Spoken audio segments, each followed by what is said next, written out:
Have you ever wondered how economic blockades can change the course of history? A seemingly simple act of withholding resources can ripple through societies, economies, and political landscapes to create waves of change. Economic blockades, a tool often used in international politics, are a form of economic warfare that can have devastating impacts on nations and their people. In essence, an economic blockade is a restriction or prohibition of trade and other commercial activities with a particular country or region. It's a strategy of pressure, a way to inflict harm without resorting to physical violence. It's a silent weapon that can be as effective as any military campaign, if not more so. The impacts of such blockades can be far-reaching. They can cripple economies, strangle supply chains, and lead to shortages of essential goods. From food to fuel, from medicine to machinery, an economic blockade can starve a region of its lifeblood. It can lead to inflation, unemployment, and even famine. But the effects aren't just economic. A blockade can lead to social unrest, political instability, and even war. It can change the course of history. Yet, as powerful as they are, economic blockades are not always well understood.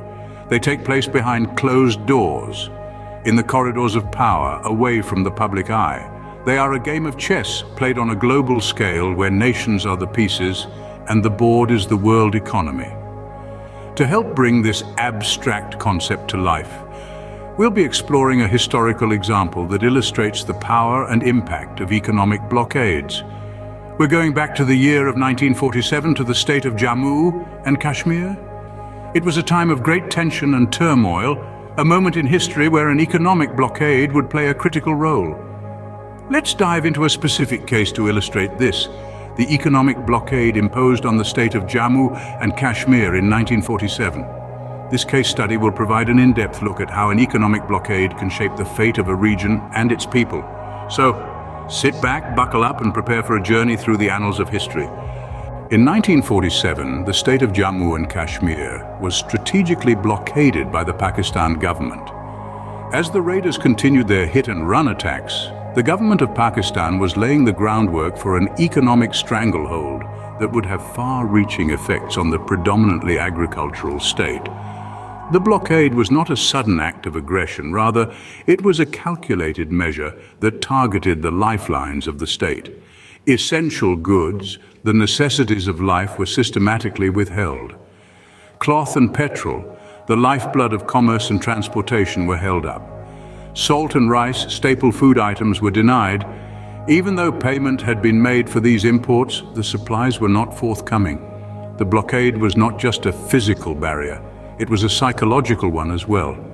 As the people of Jammu and Kashmir watched their reserves of rice dwindle to less than a month's worth, as they saw wagons of salt detained, and as their petrol reserves dried up, fear and uncertainty began to set in.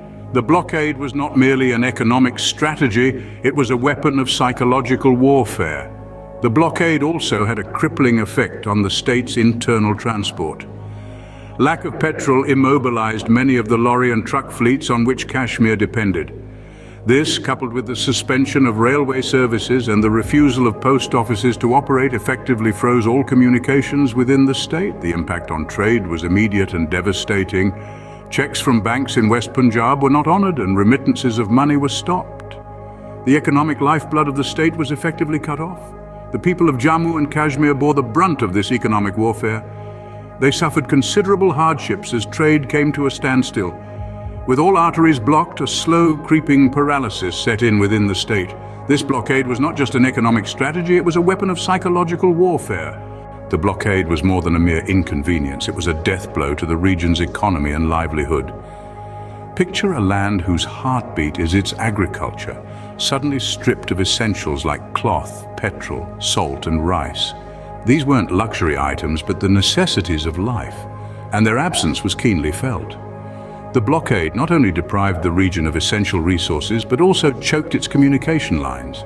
Imagine a world where the lack of petrol immobilized the very trucks and lorries that kept the lifeblood of commerce flowing, where post offices refused to accept registered insured covers and money orders, where the railway service was suspended, and where banks stopped honoring checks. The blockade was not just a physical barrier, but a financial one as well, freezing the savings bank accounts of the people and halting the cash flow from various branches of the imperial bank.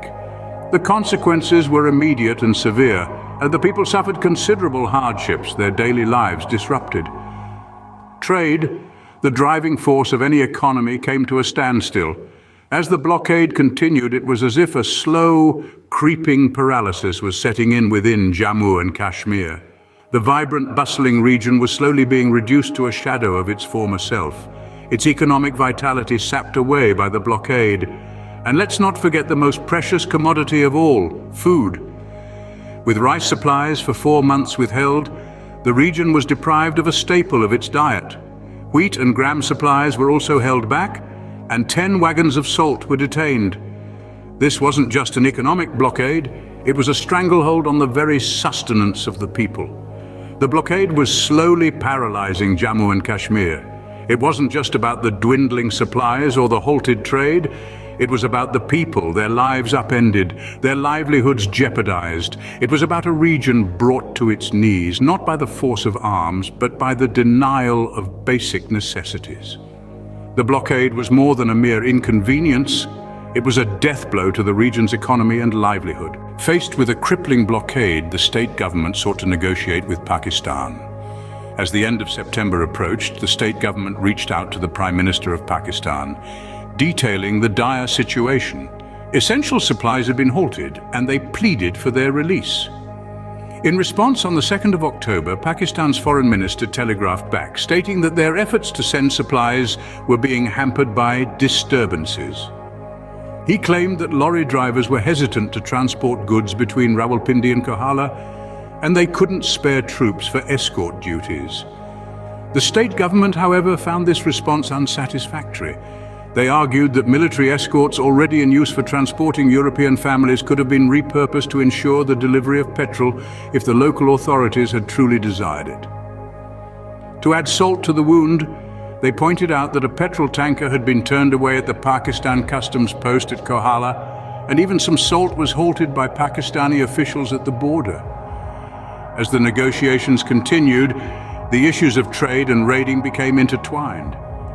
Pakistan, while supposedly keen on sending supplies, protested vehemently against alleged atrocities by the state's army on Muslims in Punch.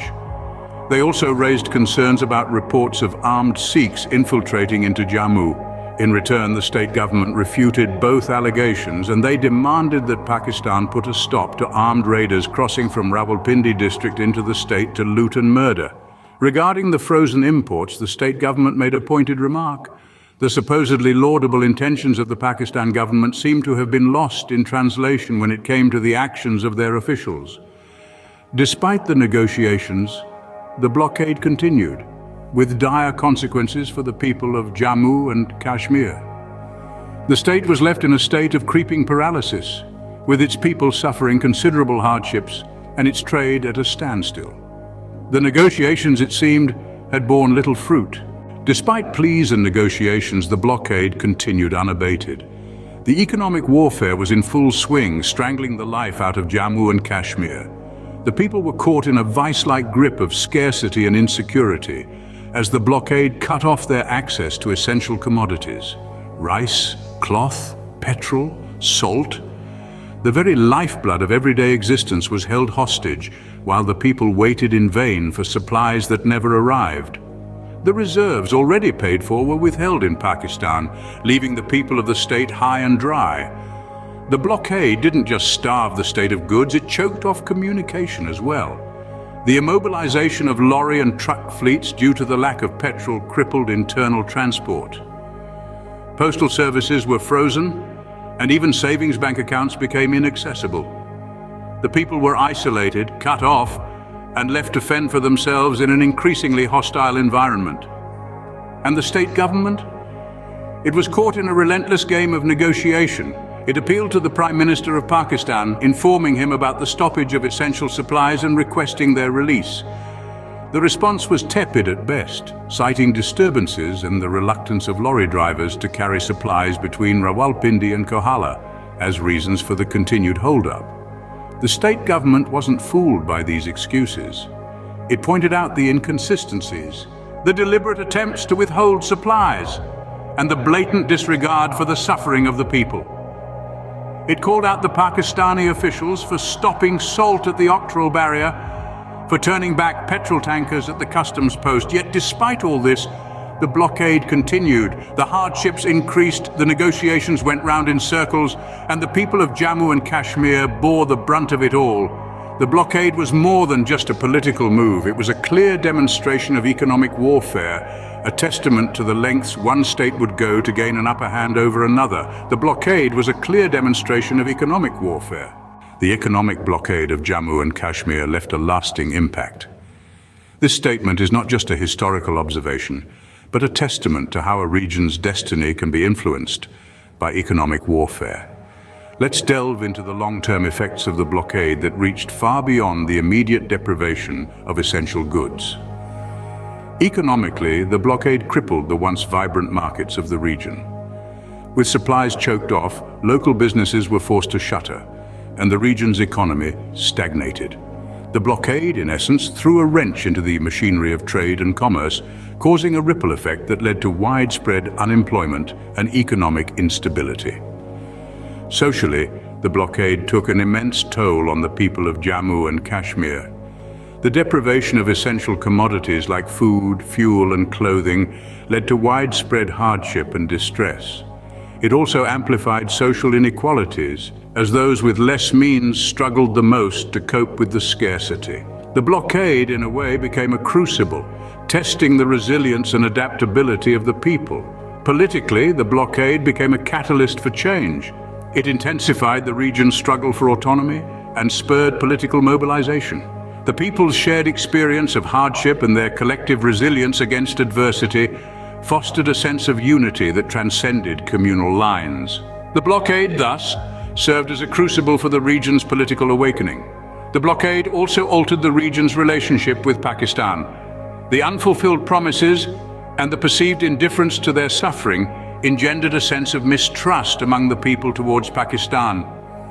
This sentiment, over time, became a significant factor in shaping the region's political landscape. In retrospect, the blockade was more than just an economic stranglehold. It was a powerful weapon that altered the course of history, and its legacy continues to reverberate through the socio-economic and political fabric of Jammu and Kashmir. It's a stark reminder of how economic tactics can be wielded in conflicts, with consequences that extend far beyond the immediate and visible. The blockade was a powerful weapon that shaped the future of Jammu and Kashmir. Economic blockades can be powerful tools of coercion and control. This statement rings true when we reflect on the events that unfolded in Jammu and Kashmir in the late 40s. A vibrant region known for its lush landscapes and rich cultural tapestry found itself in the grip of a paralyzing economic blockade. Throughout our exploration, we've seen how this blockade, imposed by Pakistan, held the region in a vice-like grip, cutting off essential supplies such as cloth, petrol, salt, and rice. The region's predominantly agricultural economy struggled to cope as these necessities of life were withheld, causing widespread hardship among the people. The blockade didn't just affect the availability of goods, it also targeted the region's communication lines, leading to the immobilization of transport fleets and the suspension of postal services. This multi-pronged approach served to create a state of slow creeping paralysis within Jammu and Kashmir, bringing trade to a standstill and causing significant suffering. We've also witnessed the negotiations between the state government and Pakistan, a dialogue that unfortunately did not yield immediate or effective results. Despite the state government's efforts to address the stoppage of essential supplies, Pakistan's responses were less than satisfactory, resulting in the continuation of the blockade. The legacy of this blockade is a potent reminder of the profound impacts such measures can have. It serves as a testament to how economic blockades can be wielded as powerful tools of coercion, with far-reaching implications on the socio-economic fabric of a region. In conclusion, the story of Jammu and Kashmir underscores the significance of economic independence and the vulnerability that comes with over-reliance on imports for basic necessities. It's a stark reminder of the human cost of political and economic conflicts and the resilience of people in the face of adversity. Next time you hear about an economic blockade in the news, remember the story of Jammu and Kashmir and the profound impact such measures can have.